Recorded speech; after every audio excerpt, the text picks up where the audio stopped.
metodológicas.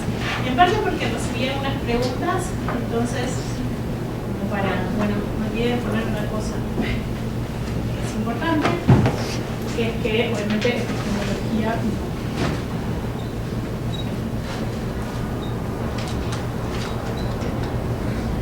Estas distinciones, por supuesto, que son heurísticas, porque en la práctica, digamos, todo se mezcla y se suele dar al mismo tiempo, pero sí me parecía importante dejarlo plasmado como para que sepamos, estamos llegando, no sé si al final del camino, cómo se ubica cada cosa en una especie de mapa de lo que veníamos haciendo. Lo que hicimos la primera vez. Muchísimas gracias. Hola. Hola. ¿Hay alguna diferencia? Sí. Lo que hicimos la primera sesión fue movernos un poco en lo que es el plano de los motivos complejos y seguramente entrelazados entre sí.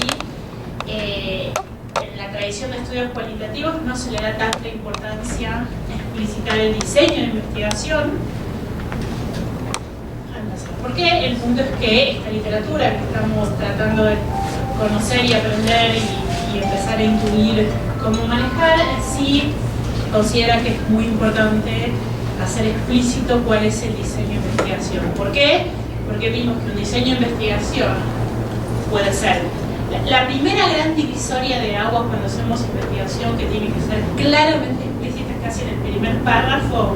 De hecho, como dentro del primer párrafo en la tercera oración, por lo que mencioné eso en mi doctorado, es si estamos en un diseño de investigación explicativo o descriptivo interpretativo. Puede ser descriptivo solo o descriptivo con una perspectiva interpretativista, y ahí empieza toda otra discusión que vamos a dejar afuera, porque si no es mucho. Si estamos en el plano del terreno explicativo, todavía no dijimos si vamos a hacer una metodología cuantitativa o cualitativa. No hemos resuelto nada acerca de los métodos, hemos resuelto acerca del diseño de investigación para nuestra pregunta. ¿Okay? Eso nos lleva igual, sea cuanti o quali, a la necesidad de comparar casos, porque nunca podemos explicar si no vemos diversidad empírica. Siempre, cuando estamos haciendo la explicación, cuyo criterio de verdad es la contrastación empírica. A veces uno podría tener modelos formales cuyo criterio de verdad es la lógica matemática que sustenta el esqueleto del argumento, o el derecho, la lógica argumentaria, no importa. Esto es un consenso disciplinar, estamos en ciencias sociales aplicadas. ¿Okay? El criterio de verdad radica en la contrastación empírica de nuestras hipótesis, con lo cual siempre ofrecemos una hipótesis, sea quali o sea quanti. ¿Okay? Muchos van a decir, como vimos, que en quali no puede haber hipótesis, porque no podemos contrastar causalidad, puesto que estamos con muestras pequeñas. Y si son muestras pequeñas, no hay lógica probabilística, porque cada caso no tuvo la misma probabilidad de entrar en... Cada caso de la población no tuvo la misma probabilidad de entrar en mi muestra, con lo cual hay sesgo sobre la variable dependiente. Ya les expliqué cómo se supera esto. Se supera haciendo explícito que el tipo de causalidad al que podemos apelar, acceder desde un diseño de investigación con métodos cualitativos que busque explicar, es otro tipo de causalidad que tiene otras ventajas, y por supuesto tiene sus desventajas. La primera de ellas, que no puedo generalizar, y que definitivamente no es un tipo de causalidad probabilística. Una vez que estamos en el mundo del diseño de investigación explicativa, donde definimos los términos de nuestras variables, definimos la forma que va a tener nuestra hipótesis y la direccionalidad causal, la primera cosa que vamos a notar es si es una hipótesis simple o compleja, si involucra muchas o pocas variables. Vamos a estar en el mundo del método comparado, que es lo que vimos en la sesión pasada. Definitivamente tenemos que comparar porque estamos buscando explicar. Lo que tenemos que ver es si estamos en un método del acuerdo, en un método de la diferencia, en donde todavía estamos en un universo donde consideramos que existen variables, o si vamos a dar el salto a un método comparado en base a configuraciones causales, que es cuando empezamos a intuir que nuestro problema, pero esta intuición es empírica, no es teórica, ¿okay? Aunque lo estemos formulando teóricamente, viene a observar data, viene de leer diarios, viene de conversar con gente, viene de intuiciones, no es una cosa con la que me enamoro a priori, en donde nos damos cuenta que aquello que podría explicar nuestro outcome o nuestro resultado de interés, como mínimo es una configuración de diferentes factores. Como es una configuración, dejamos de llamarlos variables y pasamos a llamarlos atributos o condiciones, porque la realidad es que no los podemos medir. Y las variables, ustedes saben por definición, tienen que poder asumir valores concretos. ¿Okay?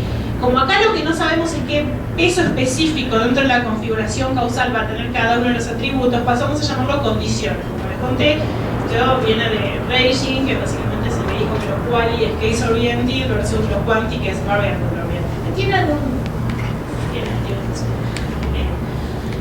Una vez que estamos en el método comparado, que es lo que vamos a ver ahora por un ejemplo, pero que quería refrescar, y nos movemos dentro de la lógica de configuraciones causales, vamos a aceptar que hay diversos caminos hacia un mismo resultado. Que puede pasar que muchas cosas combinadas generan un resultado y que también muchas otras cosas combinadas generan ese mismo resultado. Hay una causalidad coyuntural en el sentido de enganchar, pero no de coyuntura, sino de conjunto, o múltiple, y o múltiple. Dos diferentes caminos llevando al mismo resultado. Como vamos a ver hoy, eso igual nos va a dar cierto grado de insatisfacción, porque en algún punto nos movemos todavía en algo que podríamos llamar asociación más que causalidad. Porque en el fondo sabemos que la combinación de un montón de condiciones puede generar un resultado. Hemos complejizado la noción cuantitativa, porque también decimos, ojo, que así como todas estas cosas se juntaron y llevaron a este resultado, puede haber otras cosas que lleven al mismo resultado. Esto no es unicausal, aunque esa causalidad sea combinada, con lo cual dimos un paso hacia la complejidad causal, que es aquello de los que nos beneficiamos utilizando un método quali. Pues, a ver, el peor de los mundos sería que tratemos de hacer un ejercicio de concientización de rigurosidad metodológica quali para salir de la idea de que es la tradición anterior tenía este problema, la falta de intersubjetividad. Tenías que poder tener acceso a la cabeza del investigador para aprender, con H, la lógica de la reproducción del método cualitativo. Esto busca hacer explícitas ciertos pasos que llevan adelante ciertas personas que hacen investigación y someterlas a discusión con colegas. ¿Okay? Avanzando hacia una idea de causalidad cada vez más aceptada, que es la idea de complejidad causal y de identificación de mecanismos causales. ¿Okay? Como en el método comparado todavía estamos apelando a lograr complejidad causal, en el fondo todavía, yo ya se los conté y todo muy lindo, pero en ningún momento les dije cómo vamos a capturar los mecanismos causales. ¿Okay? Que eso lo vamos a capturar con una técnica específica que es el process tracing, que con suerte lo vamos a empezar a ver hoy.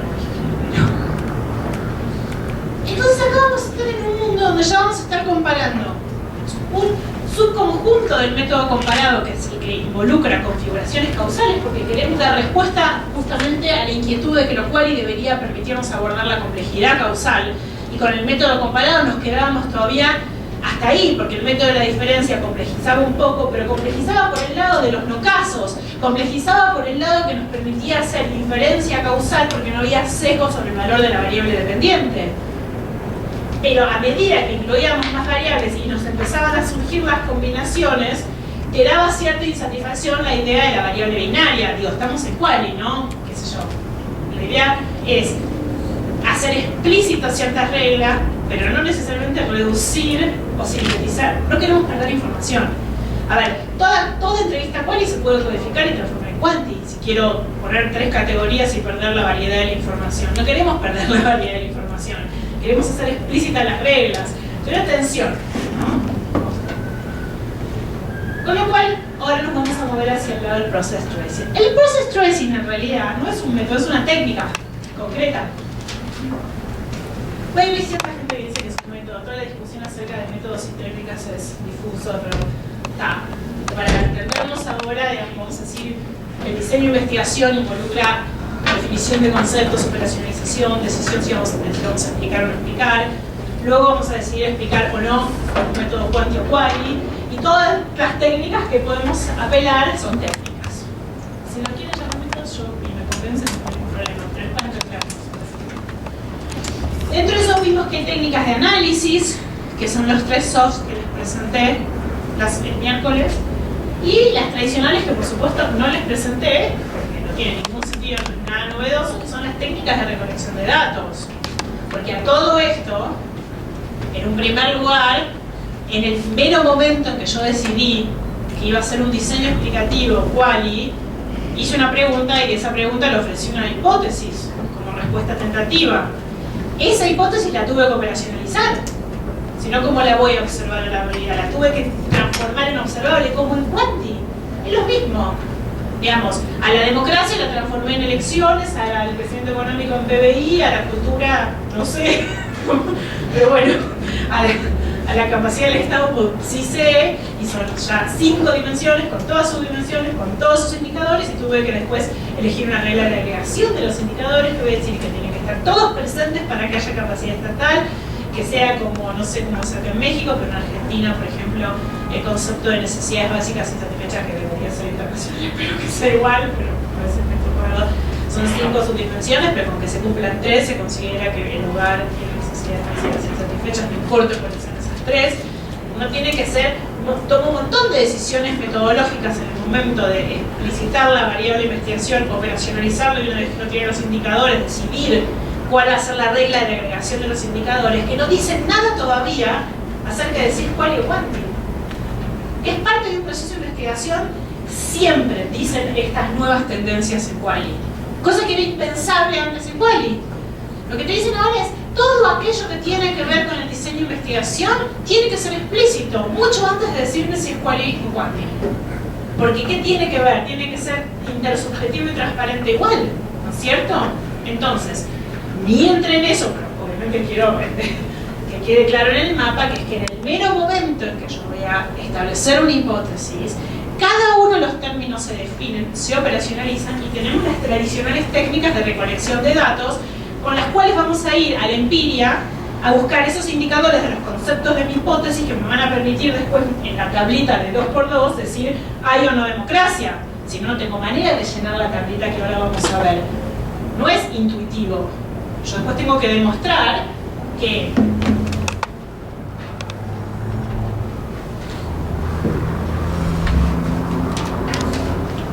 cada uno, ahora vuelvo para atrás, pero que cada uno de los valores que yo pongo ahí surge de la agregación de los indicadores de cómo yo definí la variable que fui a observar para decir si estaba alineado con Estados Unidos o con Europa y Estados Unidos y Europa o con Rusia.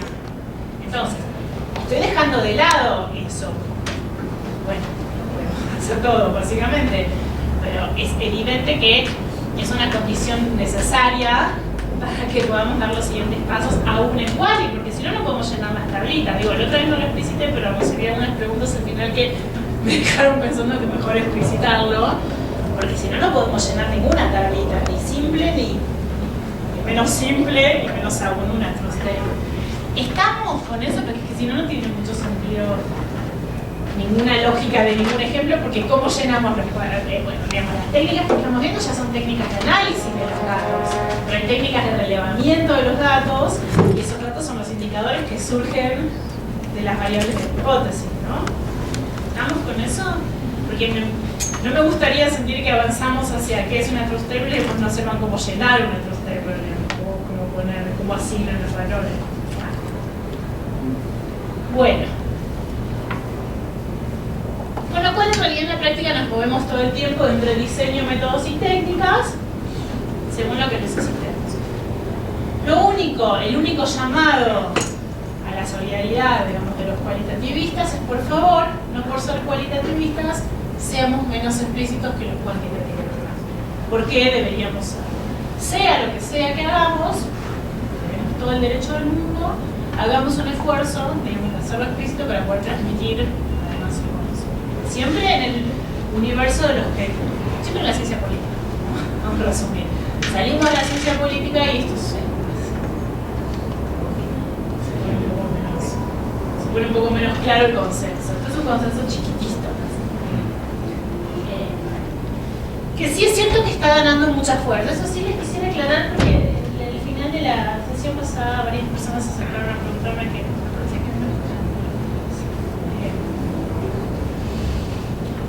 Siempre ha sido difícil publicar textos cualitativos, o sea, en los journals mainstream, ¿no? Por algo el movimiento de la perestroika, ¿no es cierto? Que pide a Publican Politics, se ha hecho. Y el reclamo de los cuantitativistas no era insensato en algún punto. Mirá, no sé cómo replicar, el principio básico de la replicabilidad se me escapa.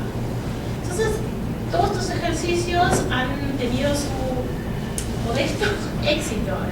No es imposible publicar en un top tier journal hoy con una de estas metodologías. O sea, esto se hace todo el tiempo. Ustedes miran, no sé, cualquiera de yo no sé si estamos todos más o menos en la subdisciplina, pero no quiero decir los journals, pero cualquier Latin American Studies, Politics, World Politics, lo que ustedes quieran, digamos, con método comparado, configuraciones causales, facies, QCA, la lógica de configuraciones causales sí, en la utilización de software he visto menos, pero hay 2 o 3 que publican como lo loco eso, ¿no? Y si ustedes empiezan a mirar las escuelas de, o sea, otro buen indicador de que está de moda son las escuelas de métodos de verano, que antes eran todas, cuando yo estudié, eran todas de Quanti. No me pasó en verano en Michigan muriéndome de frío de Quanti. Horror. Y el doctorado lo hice en el peor lugar del mundo también en ese sentido, porque en ese momento esto no existía. Ahora existe mucho más. O sea, cuando uno empieza a notar, yo por lo menos que recibo mucho mail, digo, bueno, parece que está ganando su terreno, por lo cual les quiero acomodar la tranquilidad que no estamos viendo un outlier así totalmente fuera del mundo, no. Del mundo anglosajón norteamericano, bueno, vamos a aclarar, ¿no? Que por ahora es el que lidera un poco la definición de qué es publicar en ciertos lugares y que eso después suma, como tiene que sumar los currículos y las trayectorias laborales de las personas. La realidad es que esto sí existe bastante hoy y que es importante saber que existe. Por eso uno quiere echar mano, después uno se puede pelear, ¿no? Pero que no estamos viendo lo que cae fuera de la curva normal, de ninguna manera. Bueno, volviendo a las configuraciones causales. Vamos a trabajar un ejemplo concreto de lo que veníamos viendo que fue el QCA. ¿Por qué? Porque los fuzzy sets en el fondo, digamos, es un trabajo que tiene que ver con pensar, digamos, las variables en vez de como combinaciones de factores, como conjuntos difusos, conjuntos en los que se puede estar un poco adentro y un poco afuera, digamos, y que es como una secta, digamos. Los que están ahí y hablan así, no hablan de otro modo, y digamos la curva de aprendizaje de fuzzy sets tiene más que ver con entender el lenguaje, que no es nada compleja la lógica. En el fondo son variables ordinales, o sea, de verdad, o sea, lo expresan como conjuntos porque hay una lógica sistémica, pero la curva de aprendizaje, digamos, tiene más que ver con aprender el lenguaje con algo técnico. Entonces lo dejé, digamos, ya se los presenté, ahí está, si agarran cualquier libro de fuzzy sets es totalmente intuitivo, no hay muchas más cosas. En cambio el QCA es un poco más elaborado porque atrás tiene la idea de configuraciones causales. Así que les puse un ejemplo de configuraciones causales, como que se podría usar con QCA. Entonces, lo que vamos a ver es una tabla de 16 países, que es un montón para Quali. Entra, se considera small, medium, n, pero es un montón. Yo no he visto que son tesis doctorales de 16 casos, la verdad. Y casi todos siempre empezamos como, no sé, los que hicieron tesis doctorales, si hay acá que haya hecho Quali, y dicen, voy a hacer, yo qué sé yo, quería 12, después pasé a 10, después bajé a 8, después terminé en 4, o sea, y así como... es muy difícil porque implica trabajo de campo. Con lo cual les puse como lo más grande posible que se me puede ocurrir en el mundo, para que vean que ni siquiera con 16 casos necesariamente necesitamos recurrir al soft. Lo podemos hacer como mentalmente. Yo les presento una tabla que es la tira del soft, como si fuera una salida de CPCS, pero de QCA, pero para que la vean nomás. CPCS se acaba de decir una cosa del pasadísimo. Bueno, sí, soy viejita. Me mostré la hilacha. Bueno. Esto es tan obsoleto eso. Bueno. 8 de los países de la tabla tenían gobiernos que reprimieron, ¿se acuerdan que les dije esto? Violentamente las protestas que se generaron por austeridad económica a principios de los 80. Y los otros hubo austeridad económica en todo, ¿no? Por supuesto. ¿Qué hicimos? Hice, en base a la literatura, miré las cosas que estuve leyendo para armar la clase, miramos y dijimos, bueno, ¿qué condiciones voy a ir a mirar? voy a mirar si el país estaba alineado con la Unión Soviética o con Estados Unidos y Europa en la década del 80, y eso va a valer eso va a ser mi primera variable independiente. En segundo lugar, si el país había sufrido industrialización antes de las protestas, segunda variable independiente. Si el país tenía un gobierno democrático también antes de las protestas, la tercera, y si tenía una fuerte institución militar antes de las protestas. Y todas las combinaciones posibles de eso, ¿no?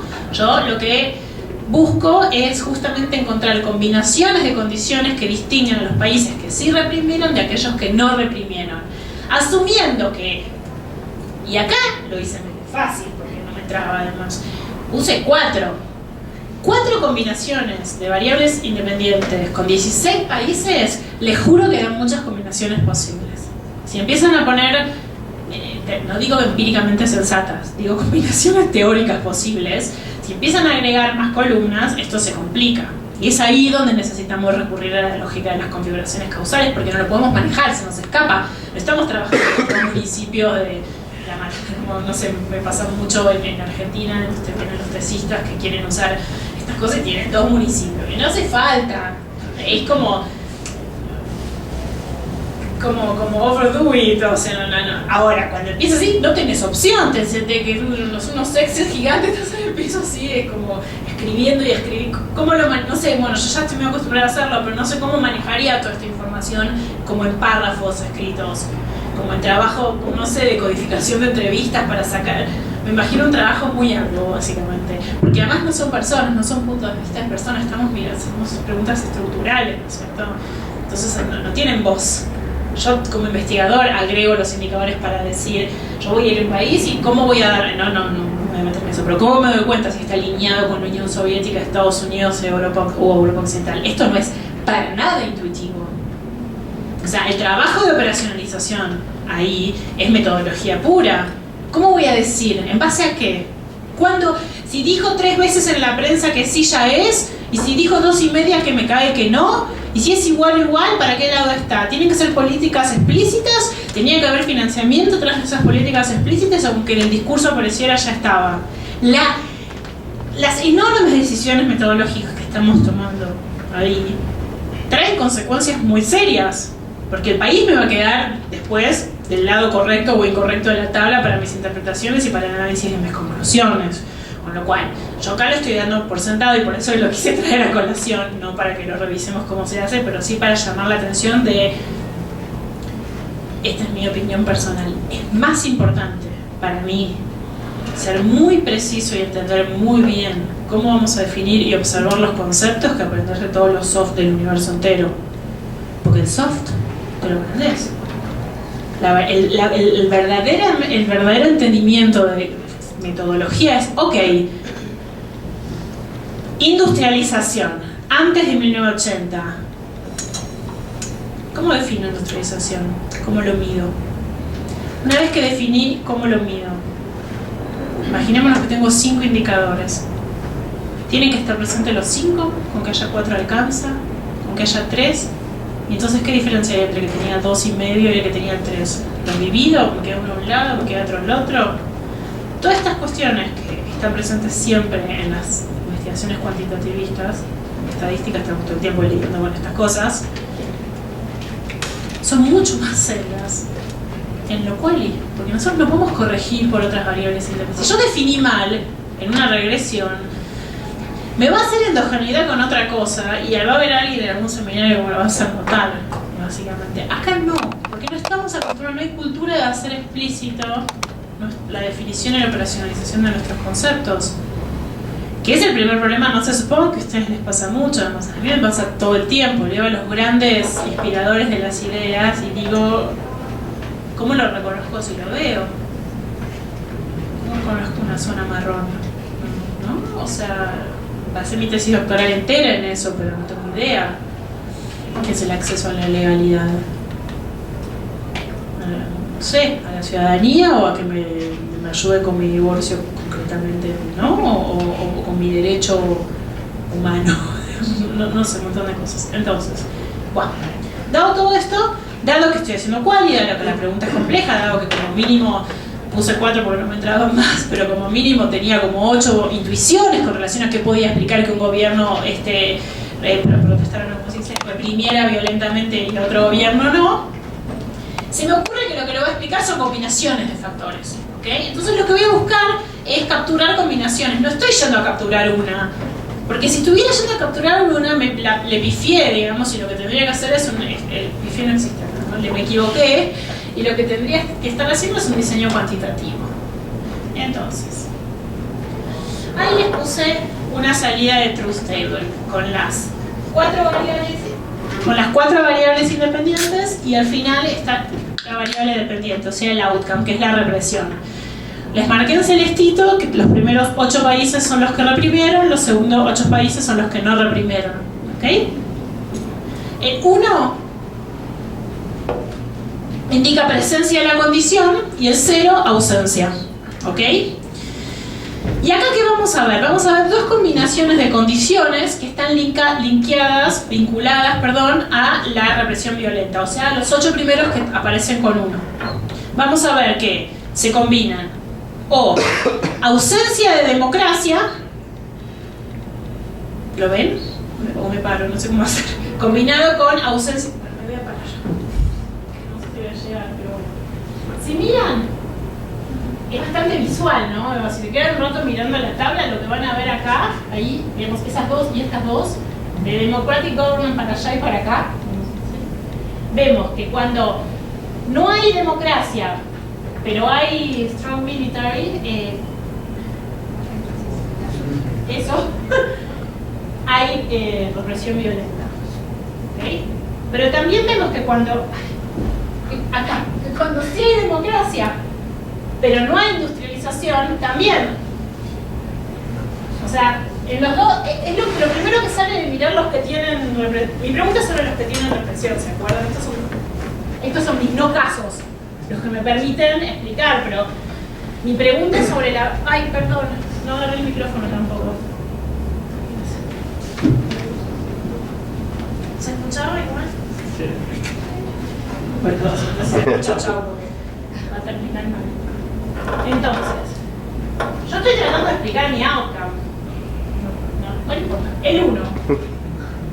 Esa es mi pregunta. Yo pregunté, ¿por qué reprimen? No por qué no reprimen. Siempre me preguntan eso. Cuando se llena la truth table, se complica la existencia. Léanlo en función de la variable dependiente que quiero explicar. Vamos a ver. Primero pierden tiempo, ¿no? Entonces, obviamente yo le digo un ratito, ¿no? Y se la doy suelto. Entonces miran y dicen, bueno, a ver, ¿qué hay interesante? En principio, la hipótesis que me robé de las relaciones internacionales, porque le quise meter algo que tenía que ver con la cosa supranacional y menos doméstico, me parece explicar mucho, ¿no? Por cómo están repartidos los casos. Industrialización salía de unos papers, digamos, que tenían que ver, digamos, con ciertas intuiciones que en realidad ahora les voy a mostrar, tienen que ver con la democracia. Democracia y poder militar está siempre muy legitimado en la literatura como explicaciones posibles de represión violenta. Lo primero que veo son 2, causalidad múltiple, por un lado, porque en los 2 casos son combinaciones, coyuntural y múltiple, porque son 2 combinaciones y además porque hay 2 caminos posibles a la explicación de la represión. ¿Esto es un problema? No, no es ningún problema. Yo estaba buscando esto. Estaba buscando hablar en término combinatorio, no quiero una sola. Entonces, los primeros 4 casos con represión.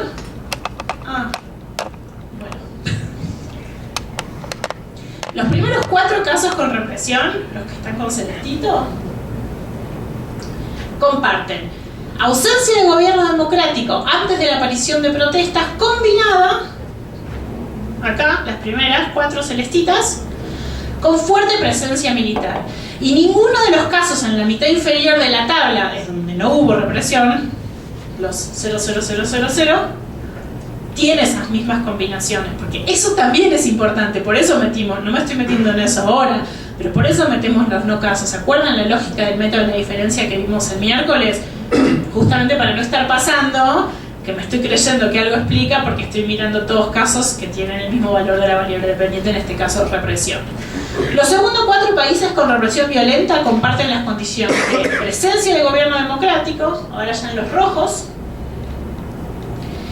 previo a las protestas, combinada con ausencia de industrialización sustantiva previa también a esas protestas. Y vemos de vuelta, y esto siempre es importante, que ninguno de los 8 países que no tuvieron protestas tampoco presentan esta combinación. Con lo cual estas dos combinaciones son igualmente válidas para explicar la represión por las protestas económicas. ¿Okay? Entonces, la primera configuración causal de esta figura, bueno, de la que vieron recién, consiste en gobiernos no democráticos combinados con fuerte presencia militar. Ahora bien, y esto es lo que me importa de todo esto. Sí es cierto que complejicé, sí es cierto que estoy haciendo un aporte, no vamos a negarlo, por favor, o sea, esto permite pensar combinaciones, digamos, causales, caminos alternativos hacia lo mismo. Esto es impensable desde un diseño cuantitativo y desde ya es un montón. Lo que pasa es que falta como algo para hacer quali, ¿no? Como que al menos mi experiencia me quedaba siempre como con sabor a poco. Está genial, complejicé el mundo, pero si yo quería comprender, lo que comprendí es que en ciencias sociales los fenómenos son multicausales. Esa multicausalidad a veces es combinada y a veces es alternativa. Es medio intuitivo. Lo que ahora tengo es una herramienta para mostrar lo que no es poco desde ya, pero como que no, si uno está haciendo una investigación y de verdad quiere comprender, parece poco. Si yo miro eso, la primera combinación causal, la de los gobiernos democráticos con fuerte presencia militar, a mí me sugiere una situación en la que la institución militar tomó la delantera en parte debido a la ausencia de controles en su poder, como un gobierno democrático que, digamos, depende mucho del poder militar. Ahora, esto yo no lo sé, porque nunca capturé los mecanismos causales que explican cómo esos factores, lo mismo que me pasaba con la variable independiente sola, me sigue pasando con las condiciones combinadas. Yo no sé qué pasó ahí. ¿Qué vino primero? ¿Fue una democracia débil y que entonces necesitó de una institución militar fuerte? ¿Fue una institución militar fuerte que se armó una democracia ad hoc que no la molestara mucho? Sigo sin saber muy bien la secuencia causal dentro de las combinaciones, dentro de la combinación de condiciones. ¿Qué es lo que yo también quería entender, ¿no es cierto? El cómo. Por supuesto que el cómo ahora es un cómo mucho más sofisticado, no quiero decir que no, pero me deja todavía con sabor a poco. La segunda. De vuelta, esto es súper interesante. Yo ya sé que hay una vía que combina dos cosas y otra vía que combina otras dos cosas, ¿no? Estas otras dos cosas son que no había industrialización y que sí había un gobierno democrático. Esto sugiere una situación, porque sí, pero ¿qué explica esto? ¿Por qué hubo represión en estas situaciones? ¿No? Porque si no lo trato de explicar, me quedé como a mitad de camino.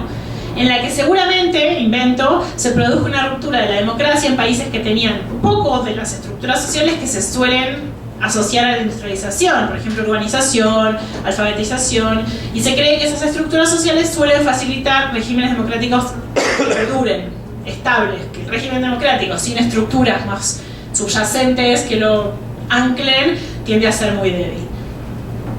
¿Cómo saber? A lo mejor me inventé algo que nada que ver.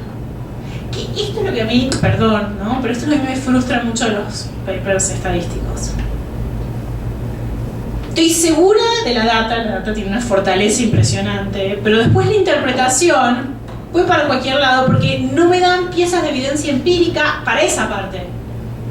La novedad de esto, por suerte tiene una fortaleza, digamos, que si no, yo no puedo, esto que acabo de hacer está profundamente mal. Yo no puedo agarrar y hacer esta interpretación. Porque lo puedo hacer en Quanti, porque la data es tan fuerte que ahí es como el lugar donde me permito la interpretación. Sabiendo que nadie se va a meter ahí. A lo sumo lo que va a pasar es que estoy interpretando mal, pero la fuente de donde yo interpreté es esa, si está bien hecha. Bueno, vamos a pensar que está bien hecha, por supuesto. En Quali estoy combinando, no sé el efecto causal, no sé cuánto de cada una de las condiciones combinadas está explicando, no sé si uno de los caminos se explica mejor que el otro, no sé mucho. Lo que estoy es haciendo un llamado al mundo de, che, esto es más complicado. El aporte, me parece a mí, esta es mi propuesta para este seminario, va a estar en que esto lo hagamos brindando piezas de evidencia empírica para cada parte del argumento, es decir, del mecanismo causal que vamos a proponer como explicativo, que es el recorrido entre las combinaciones de las condiciones y mi variable dependiente. ¿Okay? Sobre todo, porque por algo elegí esto, evidentemente todas mis variables independientes son de largo desarrollo. No hay nada ahí que a mí no... que cuando yo me quiera meter a explicar eso, me estoy metiendo con el proceso de industrialización de un país, con su juego en las relaciones internacionales, con si tiene un gobierno democrático y si tiene un poder militar fuerte.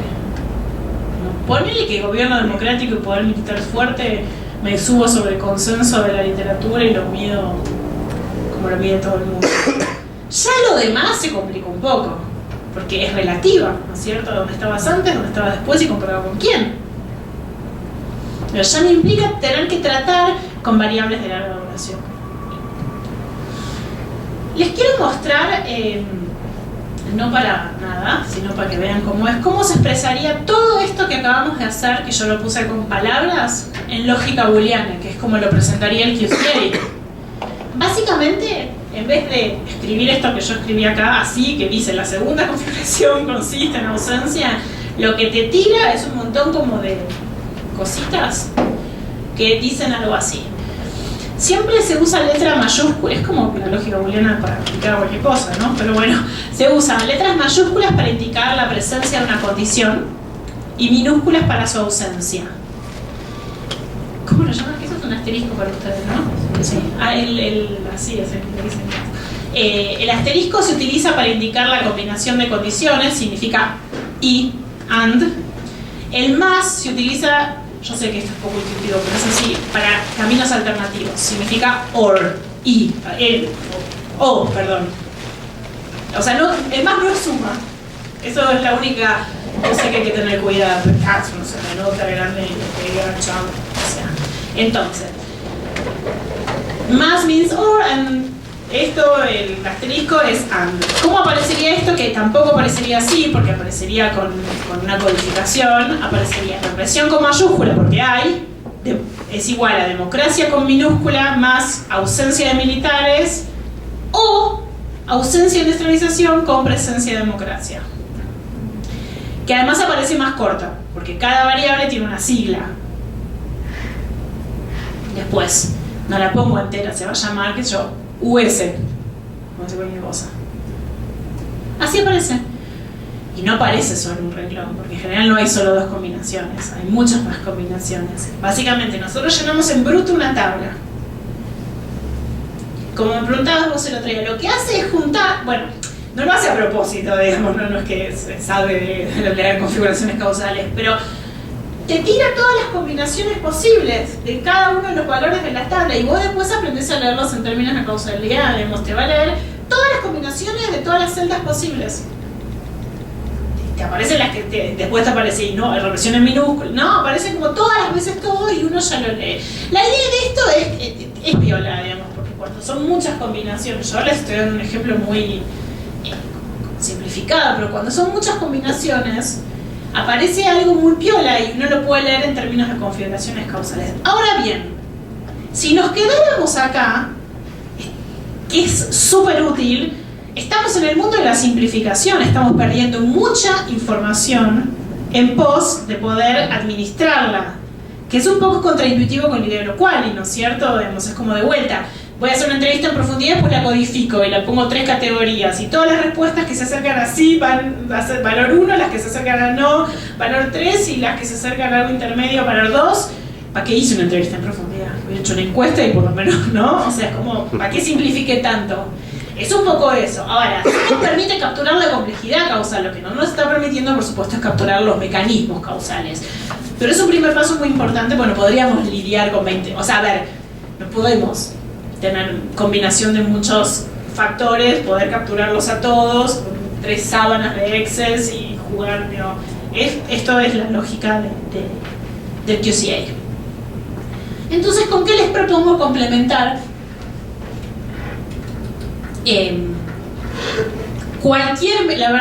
Cualquier método comparado. Mi propuesta es hacerlo con configuraciones causales porque me parece que es lo más rico para quali. Si estamos yendo con un método del acuerdo o un método de la diferencia, la verdad es que igual hay que complementarlo, me parece, con rastreos intracasos, que es una función descriptiva que nos va a permitir legitimar o cadenas causales intracasos o capturar mecanismos causales o legitimar la lógica de la explicación que ahora se los voy a mostrar que estamos... voy a pasar súper rápido por otras formas de capturar argumentos y mecanismos intracasos para concentrarnos en el process tracing especialmente, que es el que me interesa para este curso. Ahora bien, como decíamos, creo que no sé, una vez en la primera sesión, por supuesto que cualquier técnica de rastreo intracaso es una función descriptiva. Porque como vimos, para que sea una función explicativa, tiene que comparar. Sí, bueno, podemos agrandar el n, un virus subnacional de otra Argentina, pues ya no es un solo caso. Entonces, digo, no, a mí no me importa si estamos hablando de un país o una persona o sus células o un país y sus estados y municipios. Cuando es uno, n igual a 1 lo definamos como lo definamos, todo lo que hagamos adentro de ese n igual a 1, si lo mantenemos en 1, es descriptivo, por definición. Entonces, todo rastreo intracaso es descriptivo per se. Pero como está al servicio de una lógica comparada que ya establecimos, y lo que está yendo a buscar capturar el relato, digamos, el cómo, el mecanismo causal, es una herramienta que complementa para no sé ni cómo dirían en México, en Argentina diríamos para no tirar fruta, digamos, para no estar interpretando cualquier cosa, digamos, y no caer en un mundo en donde, bueno, encima de que hice cual y no tengo la certeza del efecto causal, ni siquiera me tomé el trabajo de mi interpretación basada en evidencia empírica, que es lo que nos critican siempre los cuantitativistas, porque ellos sí pueden hacerlo, porque total, qué sé yo, digamos, es tan fuerte, es tan poderosa la herramienta de análisis de los datos que 3 párrafos en las conclusiones acerca de por qué creemos que una estrellita, digamos, importa mucho menos que haya dado una estrellita, ¿no? Porque además estoy parafraseando mi hipótesis inicial, usualmente, ¿no es cierto? Acá no. Porque ¿cuál es mi hipótesis inicial? Que puede ser A o B, o A y B combinado, C y D combinada, digamos, desde ya me tengo que construir alguna historia con relación a esto, ¿no? Bueno. La primera estrategia siempre en un diseño de investigación explicativo, aunque es cierto que podemos utilizar estas técnicas que voy a presentar a partir de hoy, hasta el martes inclusive se pueden usar en un diseño de investigación descriptivo, definitivamente, porque son intracaso. Yo las estoy presentando dentro de un esquema explicativo. Tienen que haber nacido o vienen a complementar algún tipo de método comparado, el que les guste. Ni bien ya pasamos por el método de diferencia, el método del acuerdo, configuraciones causales, QCA, fácil, no sé, lo que quieran, y ya encontramos por lo menos 2 combinaciones alternativas para explicar algo, le entramos a los casos para ver qué pasó con esas condiciones. La primera herramienta a la que podemos echar mano, que es la como más intuitiva, que hacemos todos siempre, pero nadie lo explicita, porque lo que les voy a decir a todos los que hicieron investigación alguna vez, claro, es sentido común, pero ahora hay que explicitarlo, es lo siguiente. La primera cosa es explorar cada uno de los casos, buscando, en este caso sería cada uno de los 16 países, de los 8 países por lo menos. Nadie va a hacer tantos, pero bueno. Ahora cuando veamos la sesión que viene vamos a ver todo esto junto en mi tesis doctoral, que son 4 casos, entonces va a ser más amable. Primero buscamos congruencias o incongruencias entre los valores observados de la variable independiente y la variable dependiente y lo que yo había predicho en las hipótesis en términos de la direccionalidad causal general, ¿no es cierto? Entonces, ¿qué puedo hacer? Puedo hacer 2 cosas para hacer rastreo intracaso. Primero, lo que se llama, ahora vamos a ver qué es comparación con valores típicos, y después comparación múltiple intracaso. La comparación con valores típicos en realidad es una comparación con parámetros extracaso, pero no es comparativa. sigue siendo una función descriptiva, no estoy yendo a buscar otros casos para volver a hacer todo de nuevo, de ninguna manera. Lo que voy a hacer es fijarme lo que pasa en mi caso, voy y mido la industrialización y la democracia y lo que fuera que estuviera pasando, si fuera de los primeros 4, fuera la primera combinación, si fuera de los segundos 4, que era industrialización y poder militar, miro esas dos, digamos, me fijo, porque además yo sé qué países son porque es mi trabajo, por supuesto. Y luego voy a fijarme, sin hacer estudios de casos nuevos, simplemente mirando la data en el mundo, si va más o menos para el lado que van países parecidos, sin hacer trabajo de campo otra vez. Esto se llama, metodológicamente, casos informales. Entonces rastreo en casos informales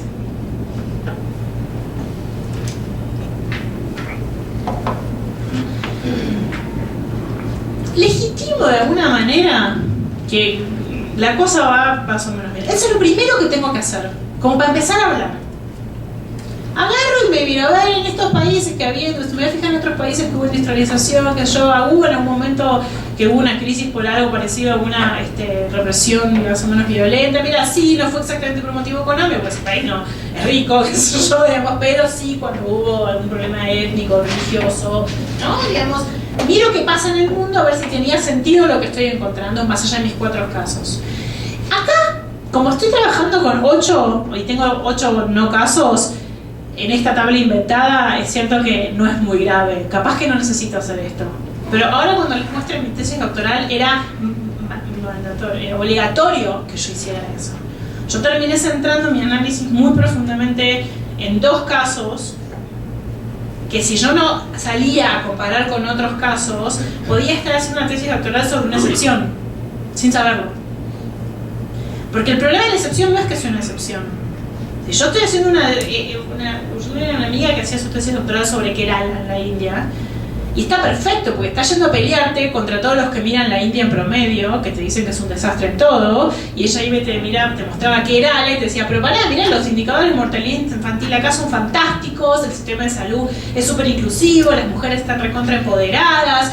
Entonces, cuando vos querés, porque toda la literatura piensa la India en promedio y te dice es uno de los peores países del mundo porque además tiene todos los indicadores sociales y todo lo que quieras mal, encontrás un outlier y querés hacer tu tesis sobre el outlier porque querés hacer un punto, está bien, pero cuando no estás queriendo hacer eso y haces toda tu tesis o tu investigación, una excepción sin darte cuenta es muy grave, estás explicando algo no interesante para la disciplina, básicamente.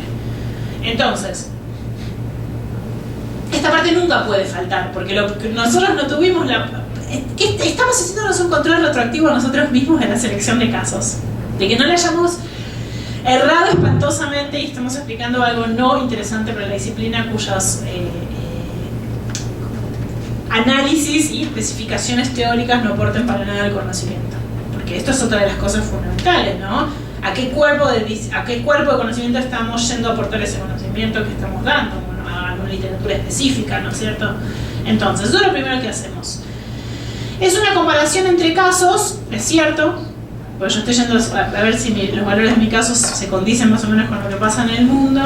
Lo que pasa es que no es para testear ninguna hipótesis, sino para legitimar la validez de lo que encontré.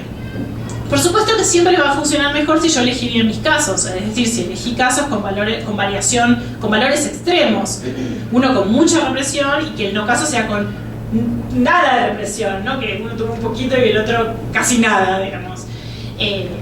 Por ejemplo, ¿cómo haríamos una...? Bueno, ahí puse un ejemplo medio, pero estaba con el tema de las depresiones económicas y las represiones y quise poner uno como parecido. Para contrastar, por ejemplo, la hipótesis de que las depresiones económicas causan la utilización de minorías étnicas como chivos expiatorios, digamos, como que los reprimen fuertemente, se miraría a Estados Unidos en la década del 30 o en otra depresión extrema en lugar de una recesión en Estados Unidos o una crisis económica menor en Europa. Luego miraría si el fenómeno de los chivos expiatorios étnicos se encontraba por encima de lo normal en esas fechas y miraríamos qué pasó en épocas de prosperidad económica. Lo normal se define por conocimiento común, por lo que la literatura dice. No voy a volver a hacer toda otra investigación porque estoy yendo a legitimarla a mí. No, digo, a ver, con límites esto, por supuesto. Por eso siempre ayuda a tomar valores extremos en las variables, porque si no después, cuando nos metemos a legitimar los valores intracasos, nos podemos llegar a encontrar con estos problemas. Entonces, lo primero que hago es decir, bueno, a ver, voy a mirar lugares donde hubo una fuerte crisis económica y ver si pasó algo parecido a esto. No una recesión leve, fuerte crisis. ¿Okay?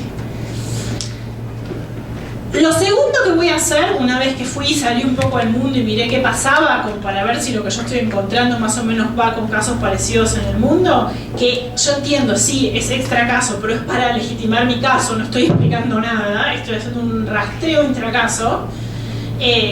Lo que vamos a hacer es una comparación múltiple intracaso.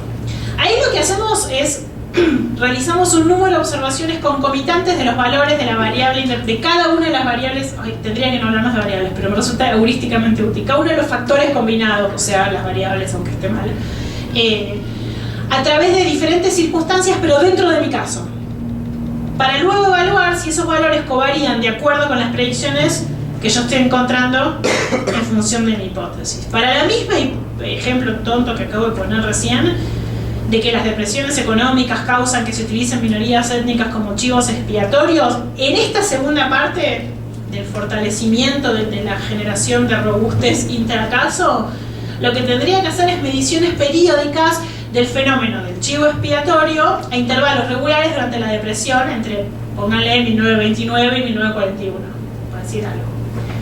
Además podríamos preguntarnos si la frecuencia del fenómeno aumentó cuando la depresión se profundizó, pónganle 1929-1933, y si disminuyó cuando luego se alivió la depresión en este caso. ¿Ok?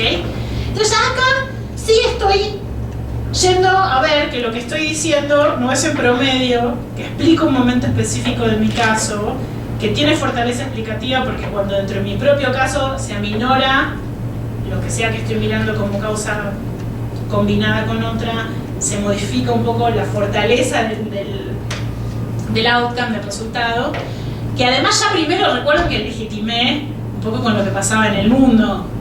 Primero le dije, bueno, esto no es ridículo lo que estoy encontrando, no estoy explicando una excepción, porque el QCA se volvió loco, más o menos la historia de los países del mundo dice que tiene sentido teórico esperar que esto suceda. Después lo legitimo dentro de mi caso. Ahora bien, lo único que hice fue robustecer la causalidad combinatoria que estoy proponiendo. Todavía no expliqué mucho qué pasó, ¿no es cierto? Con lo cual, seguimos en el mundo de las comparaciones, de los diseños explicativos que utilizan el método comparado. Ya establecimos que existe complejidad causal a través de configuraciones, estamos robusteciendo lo que encontramos, pero la verdad es que todavía no estamos yendo a capturar mecanismos causales. Seguimos en el universo donde estamos fortaleciendo nuestros casos. Siempre se combina. Muchas veces nadie lo hace. Se debería siempre combinar, una vez que establecimos causalidad, estas dos técnicas de rastreo intracaso: la comparación con valores típicos del mundo y los rastreos intracaso. ¿Okay? Para eso siempre tenemos que tener la precaución de saber que al final de la historia lo vamos a tener que hacer y elegir bien nuestros casos al principio. Básicamente que tengan valores extremos, porque si no después esto se complica mucho y perdemos legitimidad en lo que estamos proponiendo. Por eso es que toda la discusión metodológica sobre la selección de casos, además de para poder hacer un método comparado, es tan importante, porque después es un efecto cascada en toda la investigación y es súper difícil volver atrás, porque si ya hicimos trabajo de campo ya fuimos a los casos, ¿no es cierto? Yo tengo una pregunta. Sí. En relación a la comparación múltiple en este caso, ¿cuál, digamos, a partir del ejemplo que puso, cuál sería una comparación de manera concreta, gracias, una comparación múltiple intracaso? O sea, ¿cuál un ejemplo de cómo se está visualizando? Y en realidad, te vuelvo a esto por si sirve, digamos, y lo dije muy rápido y si no busco otro, no hay ningún problema. Pero por ejemplo, porque usé el mismo ejemplo porque decía, así como si yo tengo la hipótesis de que cuando hay depresiones económicas se reprime las minorías étnicas, ¿okay? Entonces voy y me fijo si en algún lugar otro del mundo sucedió alguna vez algo así, como para decir, bueno, no estoy muy errada.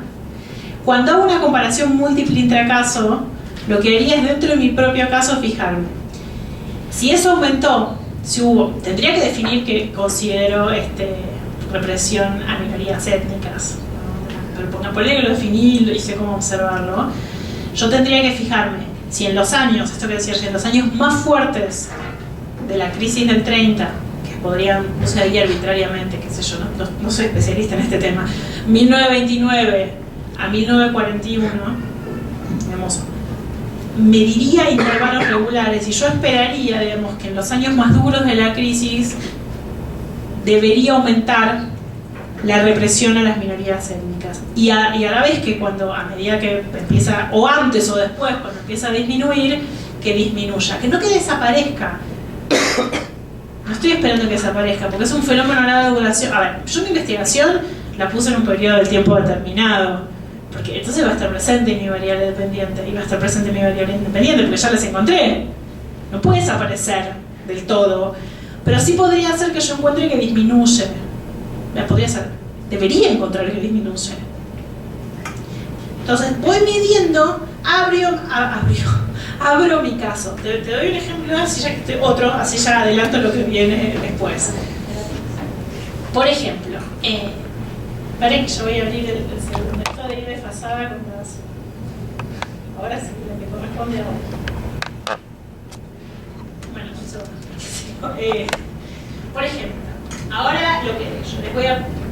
¿Ya les repartieron los 2 capitulitos para...? Ah, no, si no. ¿El PowerPoint? ¿Alguna? No. Sí, ok. No, bueno, sí, no sé. Es un mal rastreo intracaso, sí. Pero esto como un... Bueno, no sé. Igual lo vamos a hablar el martes, así que para el martes pueden chumearlo.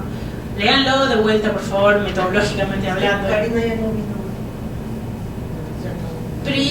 Pero si algunos sí lo tienen. Me mandó por correo. Un tema personal. Sí. Pero sé que lo mandó, por eso. Sí. Bueno, no se preocupen. Les adelanto muy rápidamente para los que ni lo tienen ni lo vieron. Es una investigación que termina trabajando con un enfoque de configuraciones causales, en donde después hago, porque no tengo opción, porque lo que les estoy enseñando es como lo mínimo que tenemos que hacer cuando hacemos este tipo de diseño de investigación, una medición múltiple intracaso. Yo ahí tenía un iPod, tenía y sigo teniendo porque por suerte el Empiria sigue demostrando que está todo mal en Argentina, no se sigue cumpliendo, que es que la estabilidad de los gabinetes de los ministeriales, la estabilidad de las personas que hacen política pública entre los ministerios del Poder Ejecutivo, su permanencia en el tiempo, influye en la capacidad de los estados de implementar políticas públicas. ¿Sí? Esa era la hipótesis. Termina siendo configuración causal combinatoria porque obviamente hay un millón de condiciones comparadas, pero vamos a dejarlo simplificado un segundito. Entonces, ¿qué tenía que hacer yo? Medir la estabilidad de los gabinetes.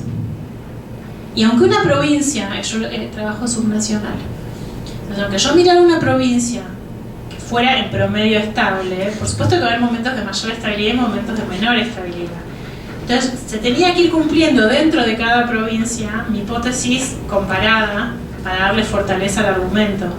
Entonces yo necesitaba encontrar, aún dentro de la provincia inestable, que a medida que fuera un poquito menos inestable, desarrollar algún tipo de capacidad mejor para lo que yo estaba mirando, y a medida que fuera, no al revés, peor capacidad, a medida que fuera más estable dentro de la inestabilidad general, porque mi caso no se me va a alterar, pero ¿se entiende? Tengo que ir midiendo dentro de mi propio caso para ver si tiene sentido lo que estoy proponiendo.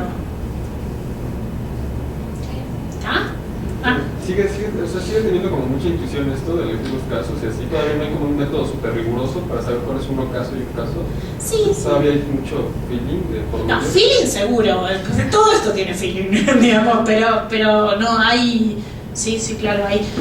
De vuelta, así como lo que yo les estoy contando es como una especie de.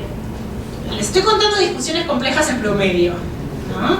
Lo mismo pasa con la elección de los casos. Como les decía el otro día, hay mucho de intuición, hay mucho de suerte, podemos no encontrar no casos. Esa es la realidad. La realidad no está diseñada para que nosotros encontremos democracia y no democracia en función de nuestras variables independientes. Pero sí hay algunas reglas concretas. La primera que les comenté la otra vez muy superficialmente, o para que se vayan con alguna idea, es que nosotros tenemos una hipótesis. Esa hipótesis tiene al menos una variable independiente, ¿no es cierto? Imaginémonos que tiene 3. Bueno, por lo menos alguna de las variables independientes tiene que estar presente en el no caso. Porque el outcome tiene que haber tenido la probabilidad real de ocurrir y no haber ocurrido.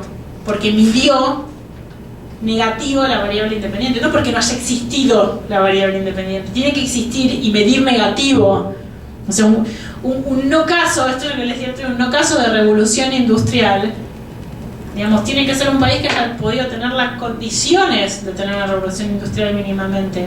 O un no caso de industrialización temprana no puede ser, digamos, no puedo comparar Inglaterra con Rusia.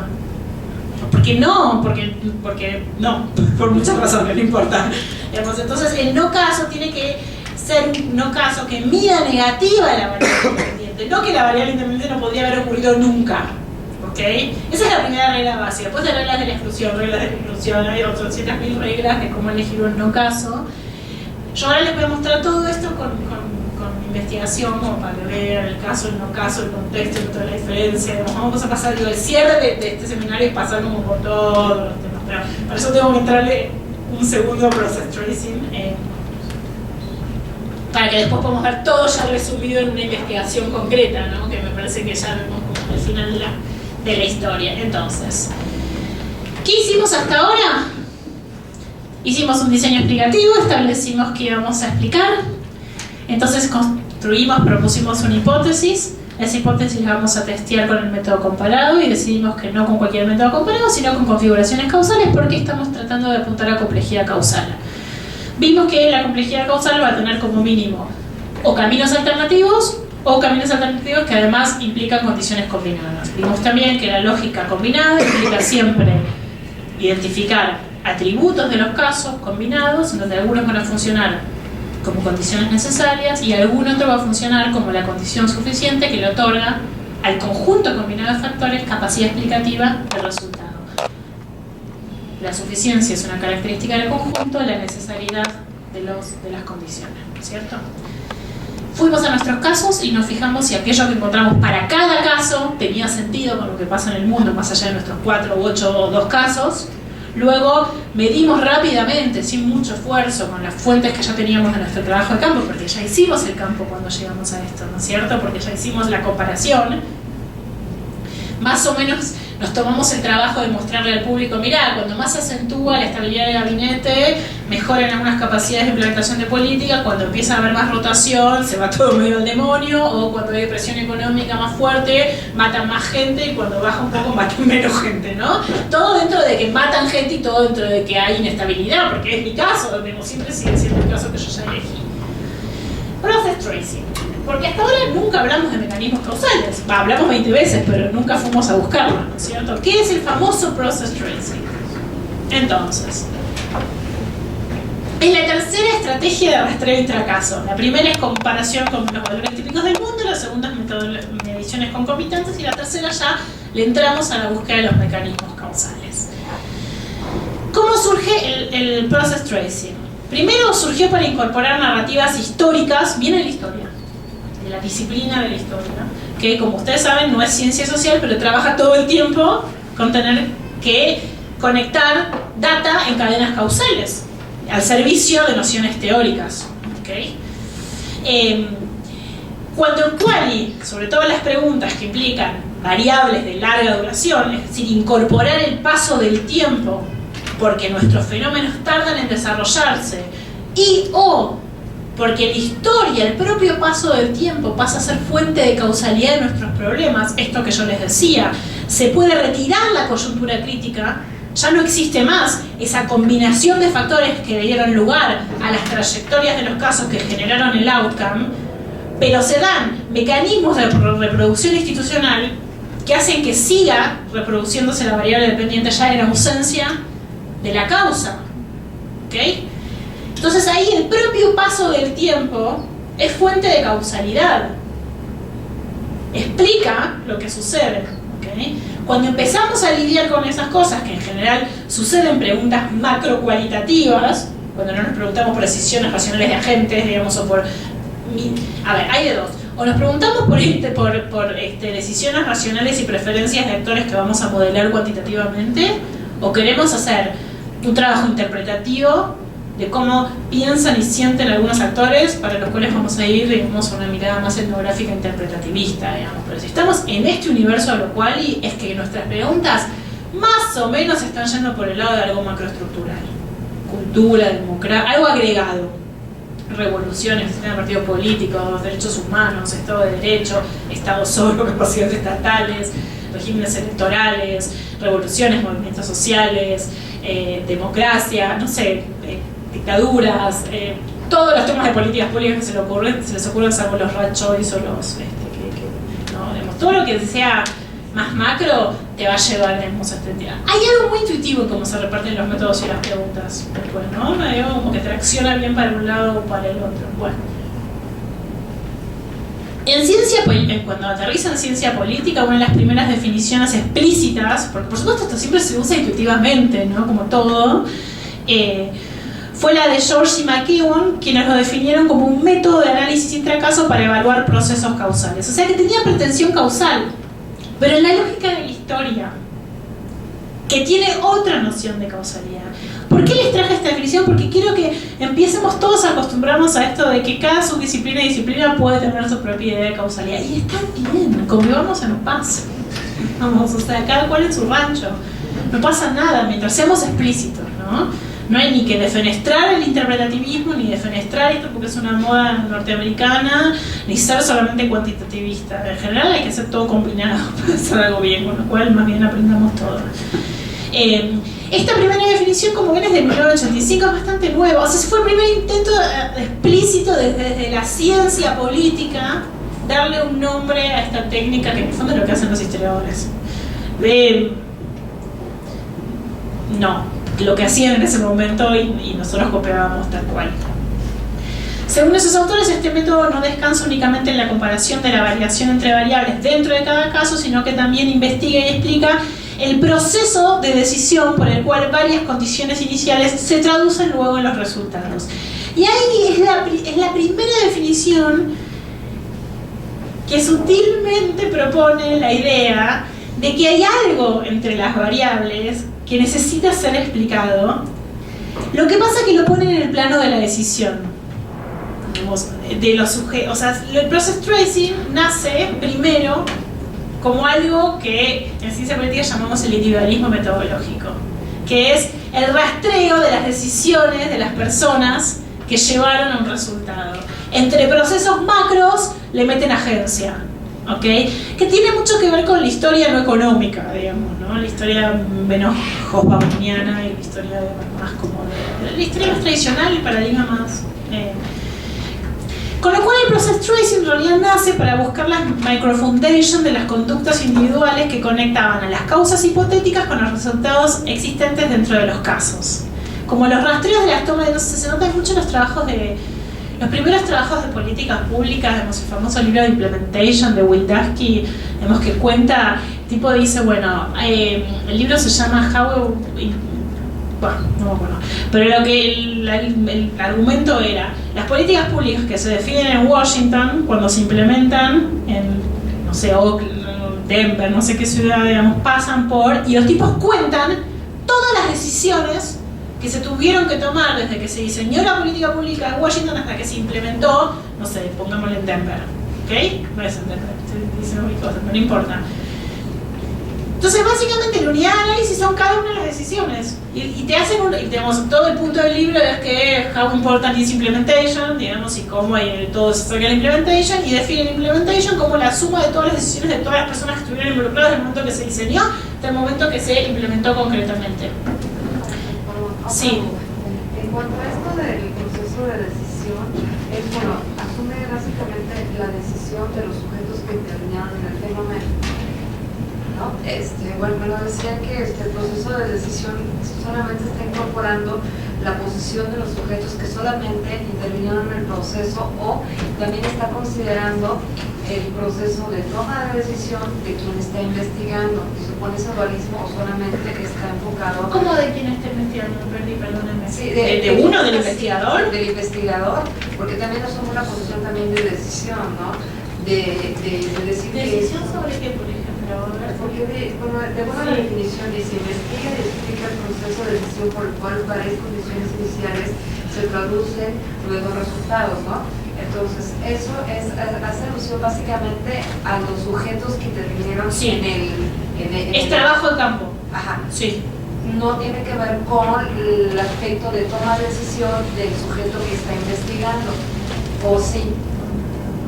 Digamos, la toma de decisión del sujeto, por llamarlo de una manera, del sujeto que esté, o sea, de uno, está todo el tiempo en todo, por eso justamente queremos hacer explícito cada paso. Entonces, lo que nunca podría pasar es que yo, por ejemplo, venga y te diga, bueno, mira, entre que se diseñó en Washington y se implementó en Denver, lo que pasó es que, digamos, esto se jugó a nivel de la cultura organizacional. Y vino otro diciendo, no, esto tuvo que ver con voluntad política. Y vino otro diciendo, no, en realidad tuvo que ver, digamos, con el poder de burocracia para frenarle al presidente la gestión. ¿Quién gana? Nadie.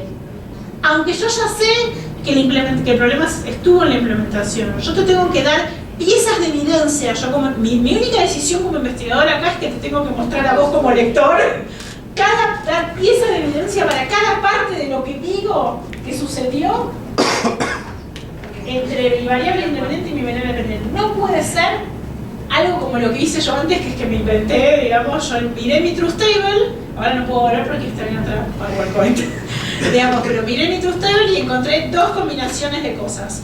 Y me inventé historias. Esto está prohibido.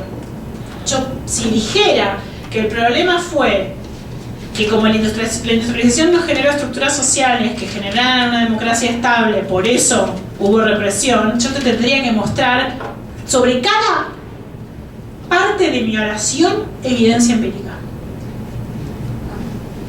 Tendría que reconstruir, porque eso es un mecanismo causal finalmente.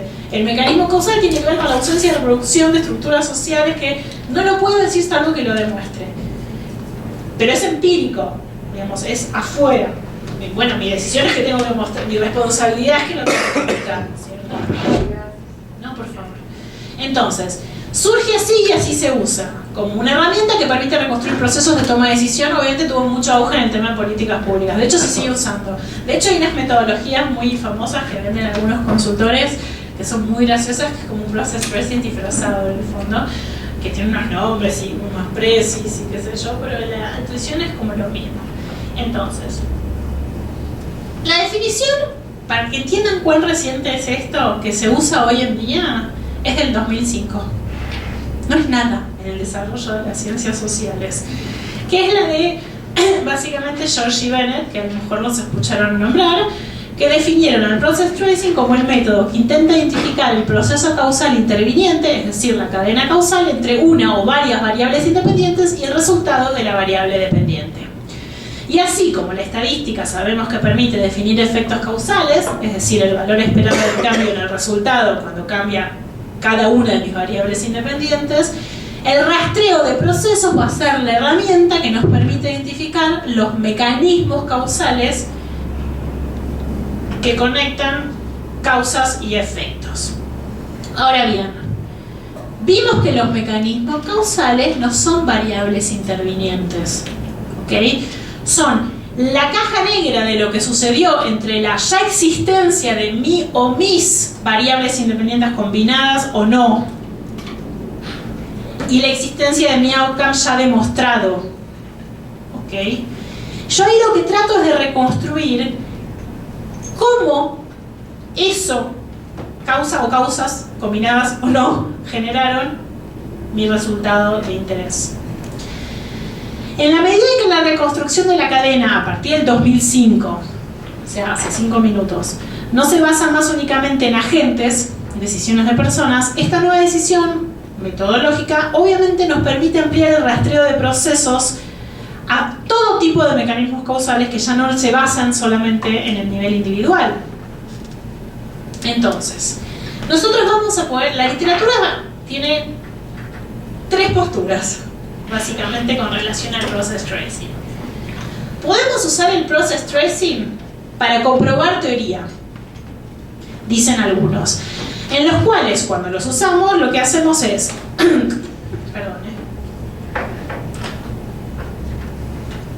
se deduce una teoría de la literatura y se estudia si la evidencia empírica apoya cada parte del mecanismo causal hipotético presente en el caso. Es decir, presento un mecanismo causal, ahora les voy a decir mi opinión sobre esto, presento un mecanismo causal hipotético y me fijo si aplica a mi caso. Bueno, ¿cuál es es medio difuso, si es una variable independiente, un mecanismo causal? Bueno, ¿qué te dirían estos defensores de esta primera estrategia? No, es un mecanismo causal porque surge de investigaciones anteriores que lo encontraron. Entonces yo lo que quiero ahora es testear, comprobar, contrastar si viaja bien a otros dominios empíricos. Claro, pero lo estás convirtiendo en una variable en algún punto. No, porque me estoy fijando que sean contextos parecidos. Bueno, lo que les quiero decir es que es tan controversial, existe. Nadie, es absurdo usar el process tracing, una técnica de rastreo intracaso para comprobar una teoría, perder la eficacia explicativa de una variable interveniente para meter un mecanismo causal, transformarlo en variable interviniente, perder la riqueza del mecanismo causal que es totalmente context dependent y transformar esto, digo, ¿para qué? ¿No? Hay algo raro ahí. He visto muy pocas veces, pero existe, y hay proponentes de esto, o sea, no vamos a negar. Hay una segunda mirada que es la que más se utiliza, digamos, o sea, en términos estadísticos, o sea, lo más normal, estadísticamente hablando, no sé si lo más normal, Foucaultianamente hablando, que son los que se usan para construir teoría, que buscan construir un modelo generalizable a partir de la evidencia empírica y de los mecanismos causales del caso. Es decir, testeamos una hipótesis, o varias, le buscamos los mecanismos causales porque queremos empezar a construir teoría. ¿Okay? Construir teoría en el sentido de construir conceptos vinculados causalmente. A eso llamo yo teoría, ni más ni menos. En mi vocabulario no hay teoría, nunca, si no hay vínculos causales entre conceptos. Lo que va a haber es construcción conceptual, que es súper importante porque después tenemos que poder vincular conceptos causalmente. Pero para que haya teoría, tiene que haber modelo causal del mundo. ¿Okay? Entonces, hay una tercera variante que se usa bastante, esta tercera, que es para explicar pasos empíricos, digamos, se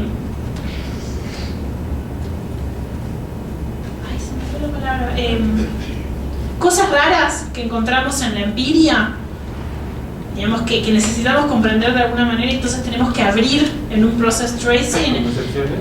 Casos científicos. Claro, bueno, podríamos usar un caso típico también en el 2, creo yo, pero sí, vamos a decir que sí, como que encontrás algo súper raro y lo tenés que abrir como para captar qué está pasando y buscas una explicación que se salga de la pura descripción. Que no sea una cosa donde te cuento un relato y punto, sino que sea mínimamente suficiente la explicación, pero lo menos posible, o sea, como el pedacito menos de teoría al que necesito recurrir para no caer en una descripción pura, digamos, y estar todavía dentro de un paso de empírico que busca ser explicado por el process tracing, eso, pero bajito. A ver, 1, teoría. 2, teorías de rango intermedio. 3, nada, bajito en empiria sería, ¿no? Y se usan como en estos 3 niveles los process tracing. Entonces, ¿cómo hacemos un process tracing?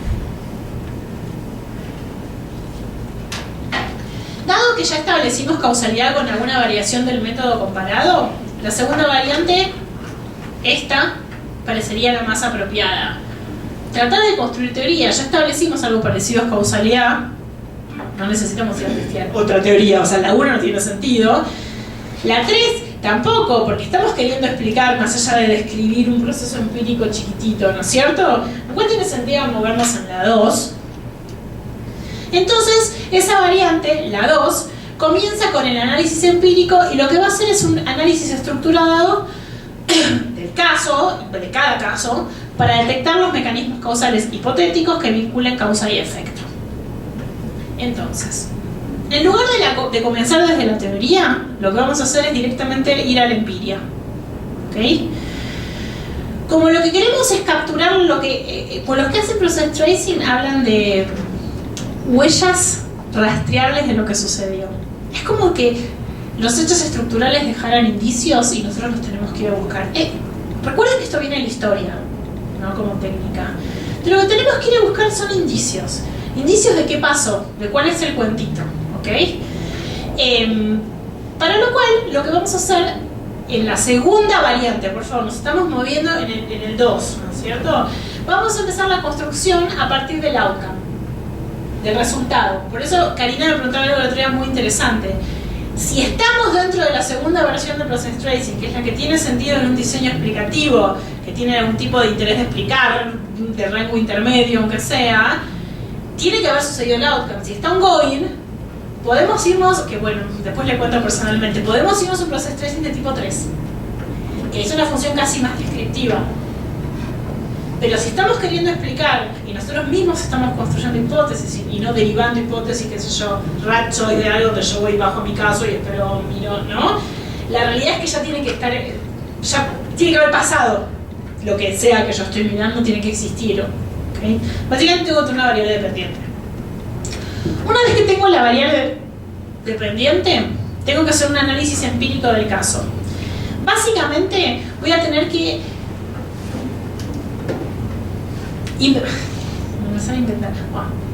inventarme 200.000 comillas múltiples cuentos posibles, de verdad les digo, sobre lo que yo creo en función de lo que leí y el trabajo de campo que ya hice, que puede explicarlo. Y salir a buscar, lo lamento en el alma, si pensaron que esto tenía un componente más mágico y automático, no lo tiene, evidencia para ver si esa evidencia infiere correctamente hacia cada uno de los conceptos. Porque finalmente yo creé conceptos. Yo me hago como un cuentito de conceptos interconectados, que es lo mismo que hice. Lo mismo que hice antes, me imaginé un cuento. Imaginémonos que voy y digo, bueno, para mí la represión se explica porque efectivamente en sociedades menos industrializadas, ciertas cosas como las estructuras sociales, la alfabetización, bueno, no me acuerdo qué había puesto, generan democracias inestables. Para cada una de esas cosas voy a buscar evidencia a ver si infiere correctamente hacia los conceptos hipotetizados. Y voy cambiando, es totalmente artesanal esto. Ahora bien, usualmente lo que hacemos en esta fase es vincular los hallazgos a la literatura. No me invento los conceptos tampoco, porque leí, porque hice un trabajo de campo y porque funciona dentro de un universo y un submundo académico con el cual estoy en constante diálogo. Si estoy haciendo una investigación donde llegué hasta acá, me sé de memoria mis casos. No es que de verdad de cero me tengo, a ver, tengo miles de intuiciones. Lo único que tengo que hacer es ir a chequear efectivamente si esto es así, ¿no es cierto? Entonces, por ejemplo, esto lo saqué hay pocos process tracings hechos. No fue fácil, digamos, es muy nuevo. Es una cosa que recién se está haciendo. Conozco mucha gente que sí lo está haciendo para sus tesis y sus investigaciones, pero están todavía en proceso. Esto es una que ya está hecho, que es raro porque es del campo de las relaciones internacionales, lo cual fue una buena noticia. Entonces, esto era mucho más complejo, lo simplifiqué solo para... Es la teoría de Walls aplicada a un montón de países, que dice que las distribuciones bipolares del poder internacional causan la paz. Obviamente es más complejo, pero es por un ejemplo metodológico, causan la paz además, ¿no? Deberíamos encontrar evidencia de fenómenos que interconectados entre sí formen cadenas causales entre la variable independiente y la variable dependiente. Cadenas causales que pueden ser de los tres tipos que vimos.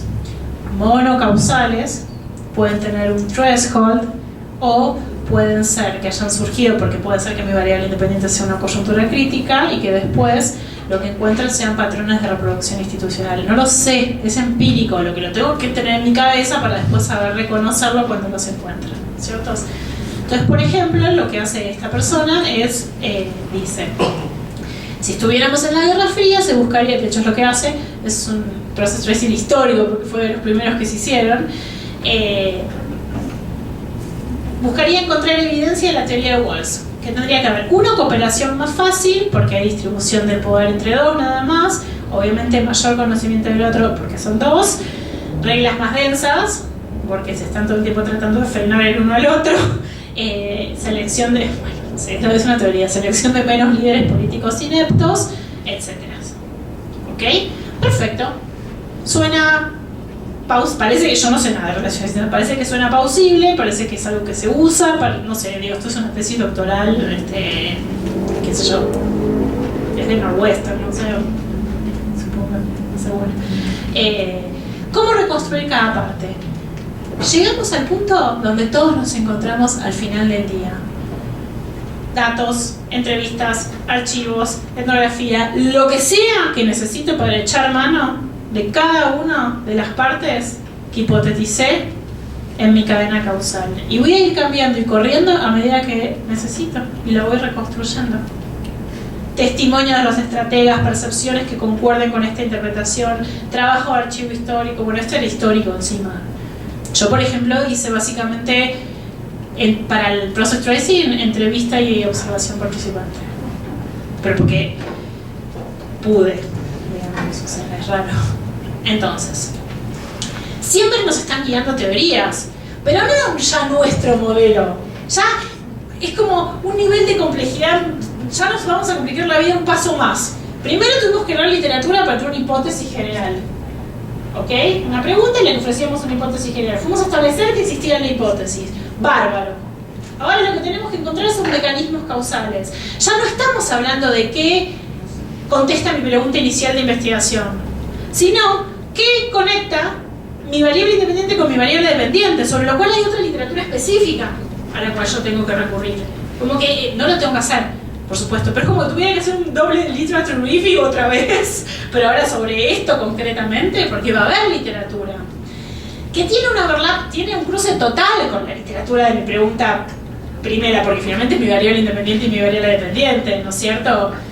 Y no tanto. Por ejemplo, yo les quiero contar, les voy adelantando, que a mí, yo estaba desesperada, porque yo lo intuía, pero no lo podía, o sea, no podía simplemente describir lo que veía. Bueno, porque en Chaco y Formosa yo tomé dos provincias del norte de Argentina, digamos que son iguales en todo, absolutamente en todo, salvo en lo que yo miraba, que son profundamente opuestas. ¿Okay?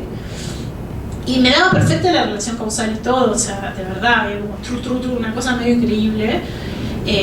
Y tenía que ir a capturar los mecanismos causales. Y para mí era obvio lo que pasaba en Formosa, que es una provincia muy autoritaria versus otra que es muy democrática en términos formales. Siempre estoy hablando en términos de diseño institucional formal, no de acceso a la justicia ni a la legal, nada. Encontré un iraní que escribió un libro en 1962 que me iluminó la existencia para los mecanismos causales. No tiene nada que ver con la literatura sobre estabilidad de los gabinetes que viene del parlamentarismo, ni con la de la capacidad estatal que viene de la sociología política que leí para toda mi tesis doctoral. Lo que yo no podía era inventármelo. Yo tenía que encontrar en algún lugar en el mundo algo que sea en otro dominio empírico totalmente diferente, con otra realidad que no sé, algo, un concepto que me permitiera, digamos, mostrar lo que estaba sucediendo. Y le encontraba como por, ¿no?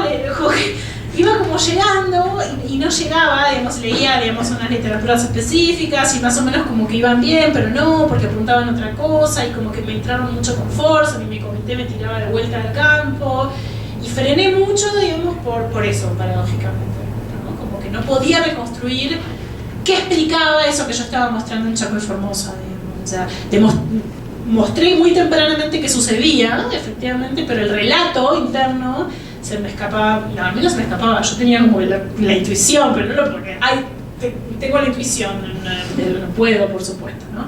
Entonces, ahí empezamos a echar mano de todo otra vez. Lo cual yo entiendo, es medio tedioso, porque estamos supuestamente al final del camino, pero Quali no. Lo otro sale muy rápido en Quali si hicimos bien la selección de casos. Porque, ¿qué tenemos? 2 casos. No es muy complicado y es un trabajo casi de fuentes secundarias. Tal vez tenemos que hacer una entrevista porque el mundo es horrible y no hay datos. Pero la realidad es que en un mundo... Yo trabajo estabilidad de gabinetes. Tuve la feliz idea de leer la literatura de países parlamentarios y creerme que entonces yo iba a poder hacer esa tesis en Argentina. Porque dije, es evidente que el dato de cuántos ministros tuviste en tu poder ejecutivo desde la vuelta a la democracia hoy tiene que estar en internet.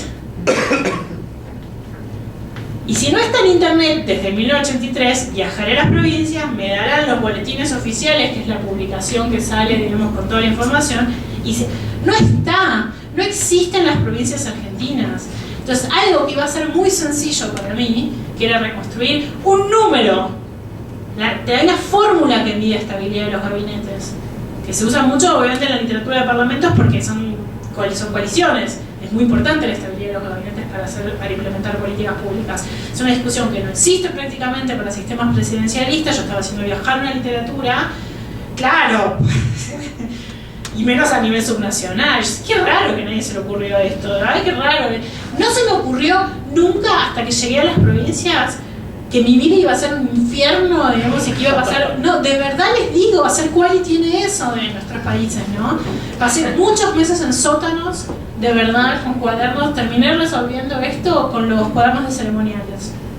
Porque las personas de ceremonial, cada vez que asume un ministro, le hacen como una fiestita, le dan algo para comer, no, en serio. Entonces queda registrado. A ver, ¿ustedes entienden una cartera ministerial entera? Cada ministro, bueno, yo miré hasta subsecretario, no importa, pero imagínense solo con cada ministro era un palito en un cuaderno, en un sótano oscuro, o sea, con 80 grados de calor, para sacar un número, porque entonces lo único que necesitaba era volcarlo en un Excel y sacar una cuenta después. O sea, lo bueno de todo eso es que ahí hay mucha información en quali.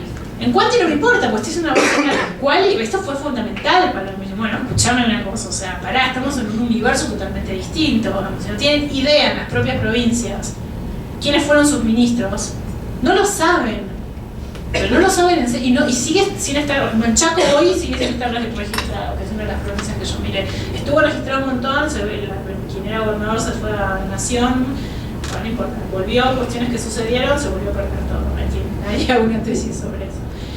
Volvamos al process tracing. Esto no tenía nada que ver con el process tracing, esto era captar los valores de mi variable independiente, nada más. Después tuve que ir a tratar de ver qué pasaba entre la estabilidad y la capacidad estatal, que lo vamos a ver más adelante.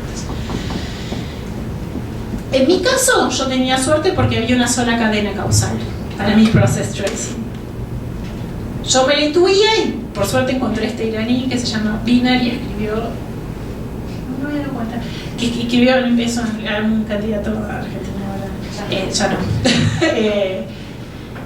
en 1962. A veces puede ser que entre mi variable independiente y mi variable dependiente solamente tenga que reconstruir un par de conceptos apoyados en alguna literatura. A veces puede ser como la bipolaridad que les conté de Walls, que no sea tan sencillo, tengo que encontrar que pasan tres cosas diferentes. Lo importante es que un rastreo de procesos busca evidencia de todos los vínculos de todas las cadenas. Y así se presentan.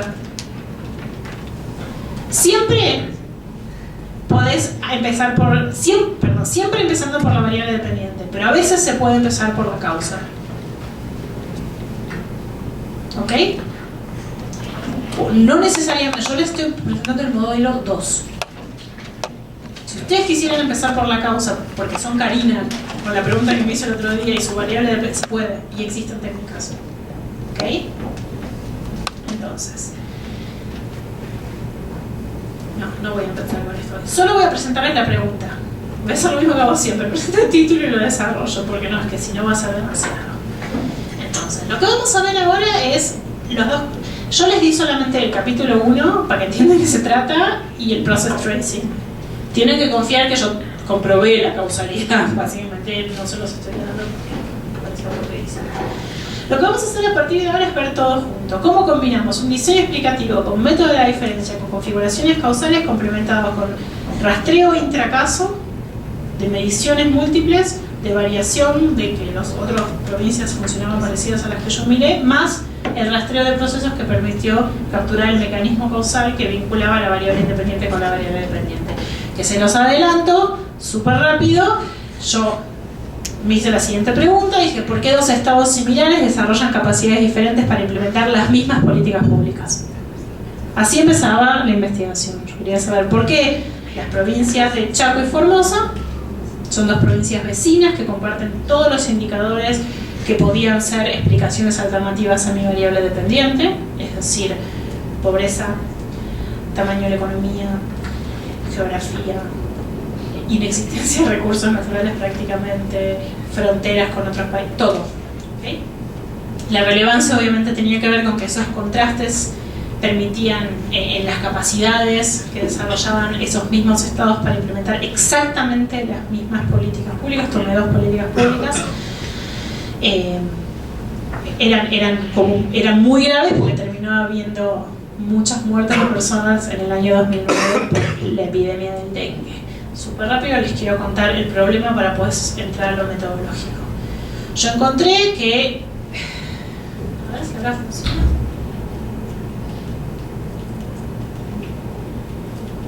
No.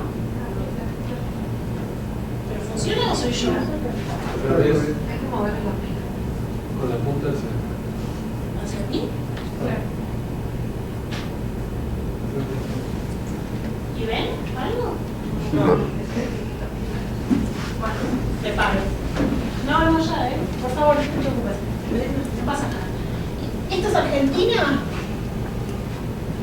Esta es la provincia de Formosa. Esta es la provincia del Chaco.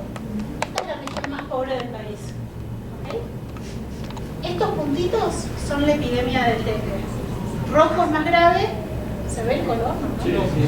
Bueno, se los leo desde ahí. No se ve nada. Bueno, no importa. Los rojos son los casos más graves. ¿Okay? Y esa es la distribución. Esto es el país. Estas son las zonas. Ambas provincias están ahí. Están en lo que se llama el NEA, que es el noroeste de la Argentina. Una de las zonas más pobres, más olvidadas del país. Y ahí está la evolución del dengue hasta el brote del año 2009. Arriba tenemos cómo fue sucediendo la evolución agregada en la historia de la Argentina, para que vean por qué se transformó en un problema público. Esos son estos. Acá. Esto. ¿Okay?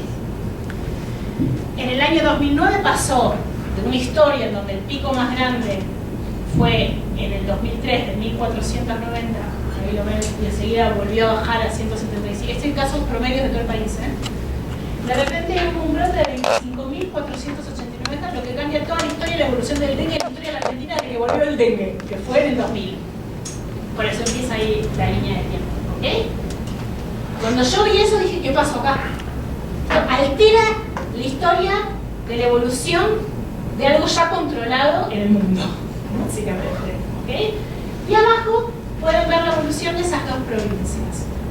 Vemos que Chaco tendía a que no era 0, pero tendía a 0 hasta que de repente en el 2009 tuvo 11.035 casos y Formosa siempre tuvo brotes pequeños en el medio de unos casitos, por supuesto, no puse cuando había 4 o 10 casos, siempre puse que hubiera arriba de 100, pero cuando fue el brote en Chaco, Formosa, por supuesto que tampoco haber tenido 0, pero aunque hubiera tenido 500, mostraba una distancia gigante con su vecina provincia de Chaco. Ustedes saben que los mosquitos vuelan y no reconocen de fronteras, con lo cual esto era muy interesante para mí el estudiar. Viendo esto, yo me hice esta pregunta: ¿por qué 2 estados similares, cosa que voy a demostrar empíricamente que son similares, desarrollan capacidades totalmente diferentes para implementar las mismas políticas públicas? ¿Cuáles son estas políticas? Políticas de control de epidemias. Por supuesto no miré solo dengue, porque tenía que mirar la capacidad del Estado en otras políticas, miré Chagas, miré otro tipo que no lo pude aburrir con todo eso, pero la tesis eso está. Para hacer eso, esta es mi ver. Mostré que pasa lo mismo con las políticas epidemiológicas. Planteé una hipótesis que es lo que vamos a trabajar la vez que viene. Esa hipótesis principal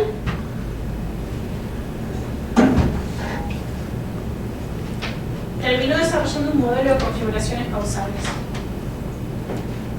a los cuales le tuve que complementar con el análisis de cada uno de los casos, midiendo intracaso cada una de las cosas, la variable dependiente, la variable independiente, todo lo repito, cuál, cuándo, las características de las políticas, la variable, para él estoy pasando por la variable dependiente, estoy pasando por la variable independiente, y después, recién después de hacer todo eso, tuve que ir a capturar los mecanismos causales. Esto es un primer paneo para que cuando lean los quiero forzar a que lean en diagonal, digamos, que lo lean como en el sentido metodológico, y hice un process tracing en Formosa, hice un process tracing en Chaco y terminé identificando los mecanismos. Entonces, después tuve control con casos informales como la tesis doctoral, son exigencias que uno le piden por tanto tiempo. No hay que hacer necesariamente eso. ¿Sí? Y ahí vamos a ver exactamente todos los pasos de cómo se construye una hipótesis con una combinación de factores, cómo se mide cada uno de esos, primero cómo se compara y cómo se genera, cómo se contrasta la hipótesis y se genera evidencia con relación a su existencia, luego todos los rastreos intracaso y luego las process tracing.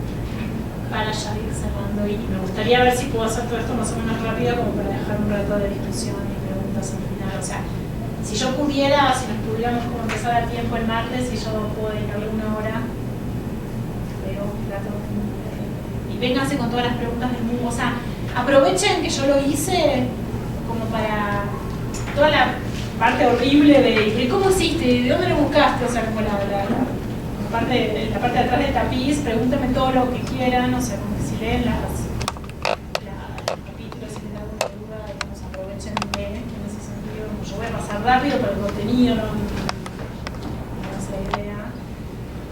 Pero eso es como el plan, para ya cerrar todo lo que vimos. Tal vez lo que puedo hacer es pasarle a Karina algún paper porque veo que hay algunas dudas, ya lo dije, me olvidé de selección de casos y tema de los no casos, ¿no? Bueno, preguntas. Bueno, ya sé que son las 5, pero a lo mejor igual quieren.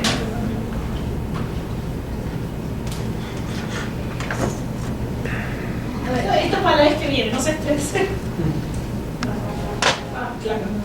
Mejor volviendo al ejemplo que pusiste de Waltz, cuando se plantea que los mecanismos causales tienen que ver con que si hay solo dos, ¿podríamos volver a ver las notas? Por supuesto. ¿La cadena o el las condiciones no, que necesitan como... Y justo eso, la pregunta sería como para reforzar por qué no son variables intervenientes. O sea, tú tienes allí cooperación más fácil, más conocimiento del otro, reglas más densas, selección de menos líderes por los procedimientos, como lo que este autor estableció, digamos, como que una cadena causal entre que la bipolaridad genera estabilidad sistémica. Y si así fuera, sí, perdón, ese fue mi error, lo dije mal yo. Esto sale de un estudio del caso, sale de mirar un contexto particular, que es la Guerra Fría. Pero, claro, en los países. No pretende viajar, no, ¿me entendés? No es variable interveniente porque no pretende ser un modelo que viaje bien a otros dominios empíricos. Pero no pretendería viajar a un momento de bipolaridad distinto desde la Guerra Fría si se según esta tesis doctoral, no. Pero está bien lo que vos decís, o sea, si así fuera serían variables intervinientes, sin dudas. Pero esto es un estudio que surge de mirar, no le entró, digamos, es el final de la película, digamos. Sí. No le entró a los casos con esto, sino que encontró esto en los casos. Pero si esto se trata de hacer la segunda idea de hacer un process tracing, que es construir a partir de esto teoría en el sentido de construcción conceptual, no de causalidad. Ayudar a la construcción de teoría en el sentido de que vos ya mostraste causalidad y lo complementaste con un mecanismo causal que conceptualizás. O sea, en el sentido de, ¿sabes cómo? ¿Por qué lo llaman teoría? Creo yo. Porque se aleja de lo meramente descriptivo, pero no porque pretenda establecer causalidad. Ojo, si ves la lista que puse ahí, o sea, hay discusiones y discusiones sobre si esto en realidad... Los economistas dicen todos que esto es endogeneidad pura, que son todas variables intervinientes, que hay multicolinealidad por todas partes, que esto es un horror, básicamente. La defensa es que lo llaman construir teoría en el sentido de que conceptualizan lo que sucede y no solo te lo cuentan al estilo... El estilo ensayo, no sé cómo decirlo, como esa cosa donde te cuento el caso. ¿Vieron que los estudios de caso tienen esa cosa como de te cuento el caso? Es como literatura, no sé cómo llamarlo, como te cuento un caso. Y esto lo que intenta es como conceptualizarlo, es como decir, no, yo no te voy a contar el caso, no voy a hacer un estudio de caso, que ya lo hice, básicamente. Acá te voy a conceptualizar pedazos de ese caso Los voy a subsumir dentro de 4 o 5 conceptos que van a estar relacionados de alguna manera para que vos, investigador, lector externo, captures la caja negra de lo que pasó entre mi variable independiente y mi variable dependiente a través de herramientas conceptuales. En ese sentido, que permiten construir teoría, porque se alejan de la cosa sola descriptiva, pero no porque busquen establecer conexión causal dentro del caso. ¿Okay? Podríamos hablar, y sería interesante, dice que no es el lugar de cuán tricky es esto, ¿no? Digamos, porque estamos medio estableciendo algún tipo de causalidad. Lo que pasa es que, ¿qué te dicen los puristas? No, porque para que haya causalidad tenés que testear hipótesis, y lo tendrías que testear con método comparado, y vos no lo estás haciendo. Vos estás subsumiendo la realidad en conceptos interconectados, de esa manera estás construyendo teoría, e ilustrando lo que sucede de manera que sea reconstruible por el lector, porque vos definís esos conceptos, los vinculás a una literatura y lo haces transparente, ¿eh? Pero en el fondo no estás estableciendo causalidad, porque para ver si esos conceptos finalmente explican, no solo describen la conexión entre variable independiente y variable dependiente, que vos sí demostraste con método comparado, deberías hacer un método comparado de la hipótesis que quedó adentro del process tracing. Eso dicen los puristas.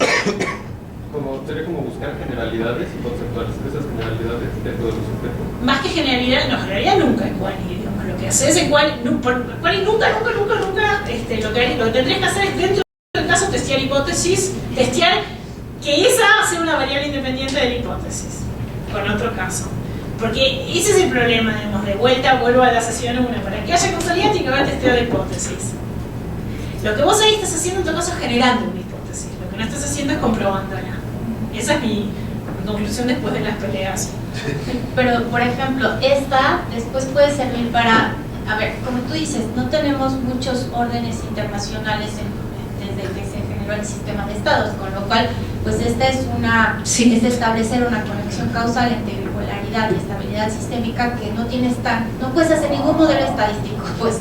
Pero lo que sí, por ejemplo, puedes hacer es llevarlo ahora que viene el ascenso de China y es probable que se constituya una nueva bipolaridad en el mundo. Sí. ¿Te serviría quizá esto para tratar de entender? Pero ahí lo convertí, o sea, lo que hiciste es, vos tenías una hipótesis que tenía dos componentes, una variable independiente y una variable dependiente.